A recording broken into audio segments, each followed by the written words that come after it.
Ito na naman tayo. Ayan, panibagong araw na naman. Papasok na naman sa trabaho. Yes, ulit-ulit na lang. Kailangan kumita ng pera. Ayan, magkukwentuhan tayo habang ako ay nagme-makeup. Dahil, yan, para tayo magkaroon ng oras. Nandito pala yung hinahanap kong charger. Oh, tagal ko nang hinahanap ito. Dito lang pala. Ano pagkukwentuhan natin ngayon? Okay. Paano ang pag-iipon? Yes, paano mo mabibili yung gusto mo nang hindi ka nahihirapan sa buhay? Okay? Kasi meron akong, ewan ko dun sa iba kung bakit, ewan? Sabi ay, andali ha, andali. Ilalagay natin yung salamin din para tayo may salamin. Alam niyo ba kung anong ginagawa ko nung high school ako? Kung paano ko nabibili yung gusto ko? Yes. Nung bata pa ako, syempre, kahit hanggang ngayon ha, sabi ko sa inyo, kahit ako may pambili na, yan, hanggang ngayon, pwede naman akong bumili anytime I want, kumbaga. Pero hindi ako basta bumibili. Kasi nga, pag nasanay ka dun sa method na yun, yun talaga yung gagawin mo eh. So, ganito ang kukwento ko sa inyo. Nung bata pa ako, natukyan ko yun na pag may gusto ako sa isang bagay, pinag-iipunan ko yan. Yes. Ako'y mahilig tabi-tabi ng pera. Yes. Sa tabi-tabi. Wow, sa tabi-tabi. Hindi sa tabi-tabi ha. Meron akong, mahilig akong magsangat ng pera. Mahilig akong magsangat ng cash sa notebook. Yes, ganyan ang ginagawa ko. Naalala ko noon, pag may baon ako, andali.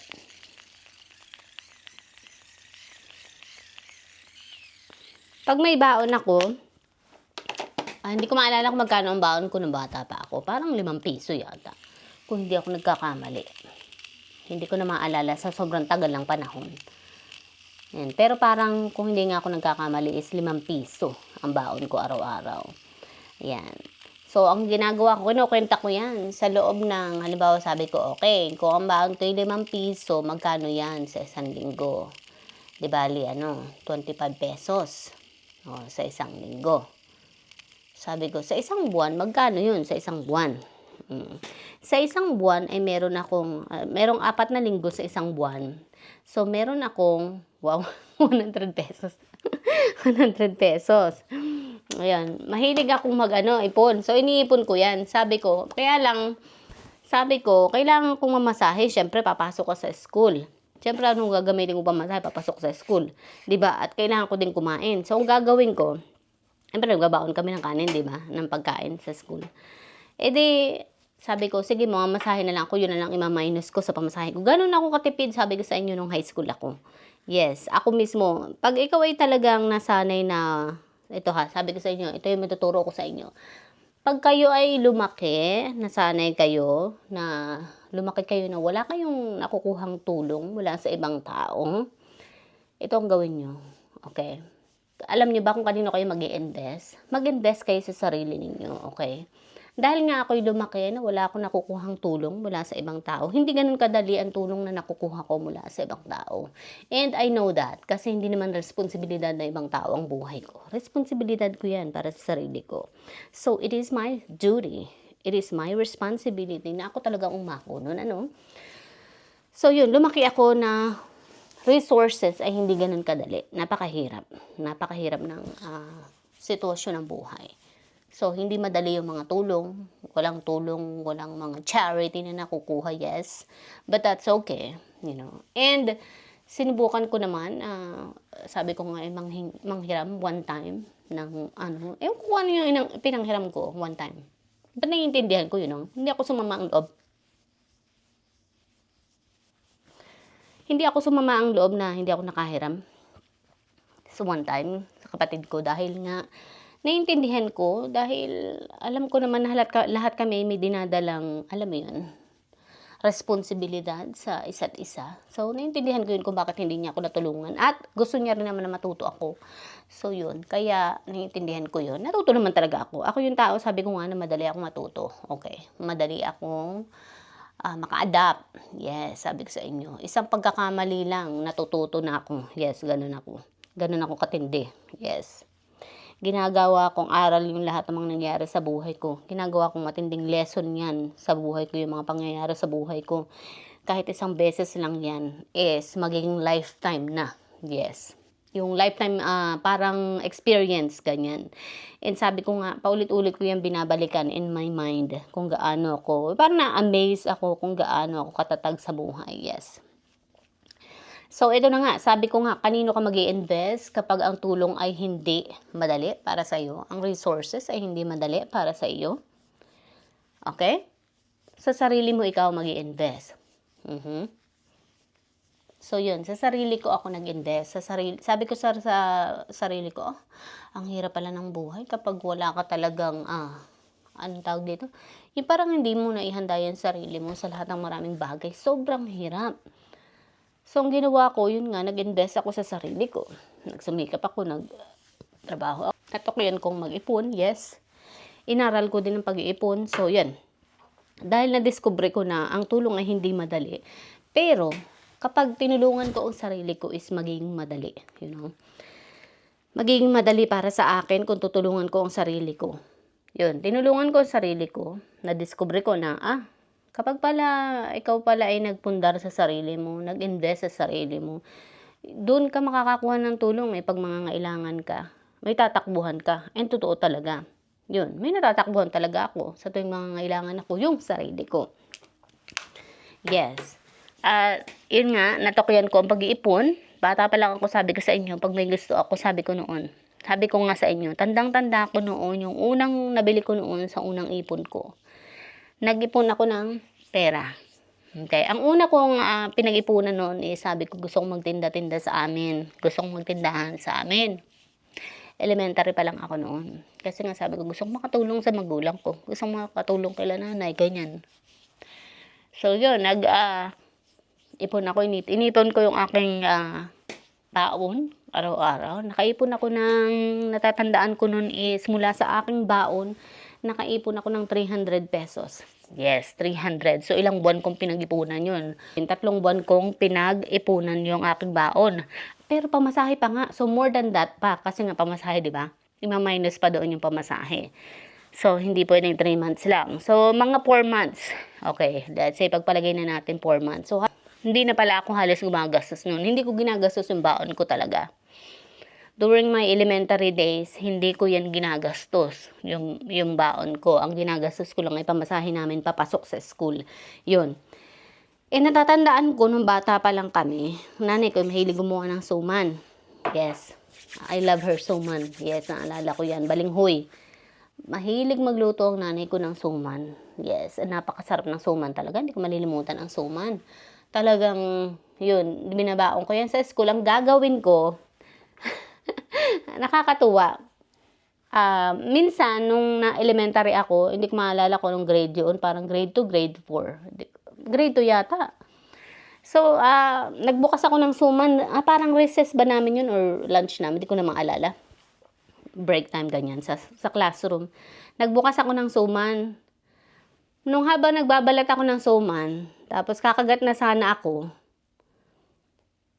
sabi nung, napatingin sa akin yung kaklase ko, lumingon siya sa akin.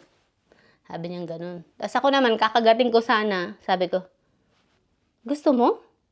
Sabi ko ganun. Tapos sabi niya, wow, sarap naman yan. Saan galing yung suman mo? Sabi niya ganun. Sabi ko, sa bag ko, saan pa? Sa nanay ko, gawa ito ng nanay ko. Sabi ko ganyan. Tapos, sabi ko sa kanya, gusto mo bilhin mo yung, may suman pa ako dito, gusto mo bumili ka? Sabi ko sa kanya ganun. Tapos yun, sabi niya, hala, sige, pabili. So yun, nagsimula na ako magtinda-tinda. Sabi ko, alam ko na, papadamihan ko ang suman at ibebenta ko sa school. Yun. Ibebenta ako sa school. So bata pa lang talaga ako, nagtinda-tinda na ako ng mga kakalin nga. Yun. Sabi niya, hala, sige, magdala ka bukas, damihan mo. So yun. So yun, nagana ako. Naibenta ko yung suman, nagkapera ako. So dinagdag ko yun sa ipon ko. Yun. So, sabi ko nga, bata pa lang ako, natukyan ko na ang pag-iipon at pagkita ng pera. Dahil nga, na-discover ko na ang pera ay nandun sa yung pagtitinda ng kung ano-ano, nandun ang pera. Ayun. Hanggang sa yun, naibenta ko. Hanggang sa nagdala na ako ng mga kung ano nung ititinda sa school. Grabe. Tapos yun na, yung ate ko, naalala ko, panganay namin, luluto-luto yan ng mani. Yan. Okay, masapan, ganyan. Yema, kung tawagin. Tinadala ko rin yan sa klase at bebenta ko. Yun. So, nakaipon ako. At yung naipon kong 300, sabi ko sa inyo, ginawa ko siyang nagtindahan ako sa bahay. Yun, nagtinda-tinda ako ng mga kung stick o ganyan. Nagsimula ako sa stick o stick. Tapos, ano pa ba yung dinagdag ko? Hindi ko na maalala ibang mga dinagdag ko. Mahilig na ako magtinda-tinda ng mga kung ano-ano kasi nga sabi ko nandun ang pera. Na-discover ko kung nasaan ang pera. Yes. So, yun. Kaya ako'y sa pera. Madali akong kumita ng pera. Sabi ko nga. Yun. Tapos, yun nga. High school days, ganun din. Kaso hindi ko masyadong pinurso yung pagtitindang kasi nga mas naano ako sa pagtatrabaho. Yun. Tapos pagka-dating ng high school, yun nga, nagtrabaho na ako. Pagka-graduate ko ng high school, nagtrabaho na ako. And then ganito nakahanap ako ng trabaho sa Grand Central Terminal. At saka, saan pa ba? Meron ako napagtrabahuan din sa Maynila eh. Basta, yun, inipon ko yung sahod ko kasi nga gusto kong makabili ng cellphone. Sabi ko, gusto ko ng cellphone. Lahat may cellphone na. Tapos ako wala pa. Ano nang year ngayon? Wala pa akong cellphone. Lahat ay may cellphone na. Ayun. Sabi ko, mas madali siguro kung may cellphone ako. Para, hindi na magsusulat-sulat, ganyan. Magsulatan-sulatan. Para makipag-communicate. Yun. Tapos yun nga, pinag-ipunan ko na naman yung sahod ko, inipon ko. Para ako yung makabili ng cellphone. At ang kauna-unahan kong nabiling cellphone is 3210. Yes, Nokia. Yan ang pinakauna kong cellphone. Na ang presyo pa nung time na yun is parang, magkano mabili ko noon?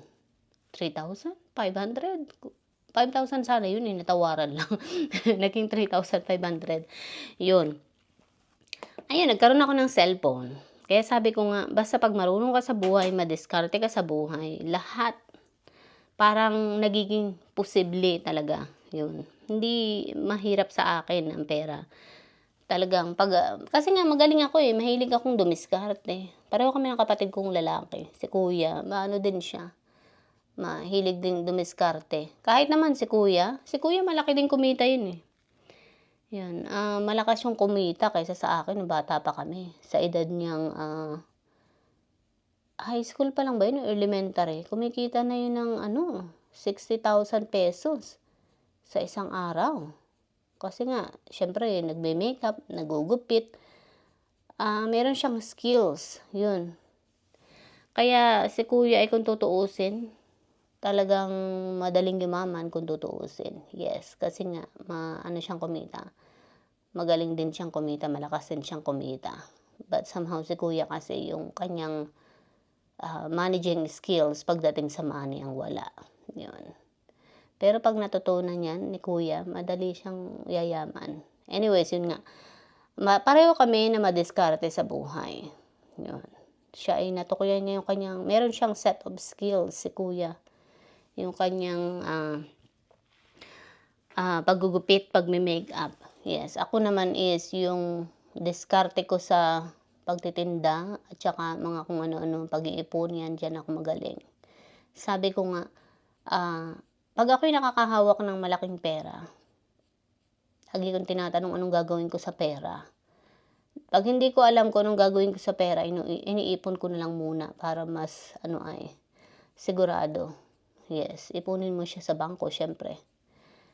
Meron nagsabi na wag daw ipunin sa bangko dahil wala daw tubo. Anong klaseng bangko yan? Okay, kasi ako yung bangko ko dito meron siyang tubo.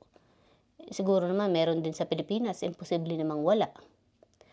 Dito kasi merong savings and checking. Dalawa yan. Doon sa savings ka kumikita ng tubo. Yan. Masasabi ko, tumutubo naman sa savings. Yes. Tapos, pwede ka rin kumita ng pera sa,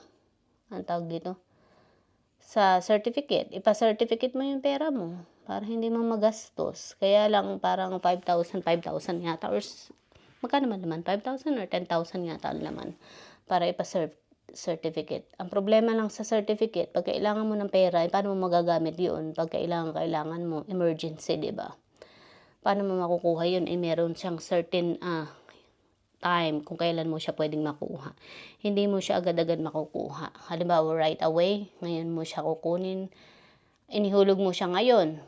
biglang bukas ay kailangan mo na ng pera, hindi mo siya magagamit agad. Hindi mo siya makukuha agad kasi nga naka-certificate siya. Yun. Pero kung ayaw mo namang ipa-certificate, sabi ko nga, pwede kang kumita sa savings. Yes. Mas madali, mas sigurado ang pera ay nasa bangko. Okay? Para hindi mo magastos. Ito masasabi ko, maglaan ka ng pera para hindi mo magastos ang lahat ng pera mo. Maglaan ka na kung magkano lamang ang gagastusin mo sa isang buwan. Yun lamang ang gagastusin mo. So, yun ang natukuyan ko. Yun ang natutunan ko na ginagawa ko kahit hanggang ngayon. Nung bata pa ako, ganyan ang ginagawa ko. Hanggang ngayon, ginagawa ko pa rin. At napaka-effective niya. Yun. Maglalaan ka ng kung magkano lamang ang gagastusin mo. Yun lamang ang gagastusin mo. Let's say lang 500 pesos. Yun lang ang gagastusin mo. Well, dollars dito, hindi siya pesos. I'm saying ng example, okay? Yun lang ang gagastusin mo. Huwag kang gagastos ng sobra-sobra pa sa ihanda. At kailangan lahat ng gagastusin mo is kwentado mo para alam mo, okay? Para alam mo yung limit mo, yung boundaries mo, yung kung magkano ang kailangan mo every month. Okay? Ako ganun ang ginagawa ko. Every month, meron akong nakalaan na panggastos kung magkano ang aking gagastusin sa isang buwan. Kasama na dun yung pinapadala ko kay nanay, okay? Sabi ko nga, simula noon hanggang ngayon, kahit yung pinapadala ko kay nanay, kasama yun sa aking binabudget. Yes. Dahil binabudget ko yan. Binabudget ko ang pera. Okay? Para ako ay may ipon pa rin. Okay? Yes. Kahit ako'y ganito na ang buhay ko hanggang ngayon, kasama pa rin si nanay sa aking mga budgetary planning. Okay? Yun. Hanggang ngayon. Kaya hindi nila maintindihan minsan kung gaano ka stressful sa akin ang mag-budget. Pero kailangan kong mag-focus sa aking budget. So, ganun ako nag-iipon, ganun ako nag-handle ng pera.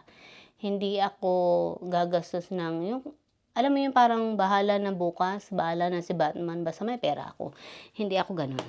Okay? Pinaglalaanan ko ang bawat mangyayari sa akin. Ang bawat posibleng mangyari.